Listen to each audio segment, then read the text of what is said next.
Now, I remember over the years after the GFC, when interest rates were falling, Yes. institutional banks talked about the sort of margin pressure that brought. I wonder now, as interest rates are rising a bit globally, especially in the US, do we see the opposite? Is there sort of more upside now? Yeah, well, we've had what may have offset whatever margin upside you might have got there has been the lingering effects of quantitative easing, and that will probably take some time to work out. So what we're finding is that we still have intense competition coming from banks from Asia in particular, whether Yeah. it's the Chinese, Japanese, Korean banks, even some of the French banks have come back into this market, Wow. and they're offering loans at very, very low margins.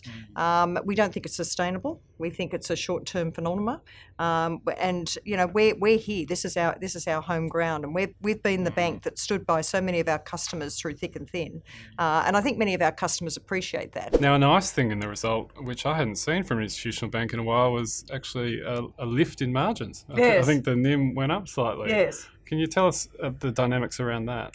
Well, look, part of it is that we're a large-scale business, so we offer deposit-taking facilities. We know we've had our deposits go up tremendously, and that's part of the benefit of being a banker to the states. And these are states that have been doing very well. We've got a couple of states that have been performing very strongly, and part of it is our financial markets business has done very well. Our trading businesses have done well, so that does help our margin.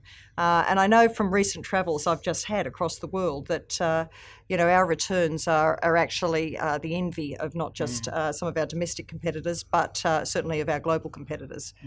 As we see banks offshore still trying to work through the very difficult situations they found themselves in post the GFC, with some of the excesses in institutional banking lending activities that didn't work out there.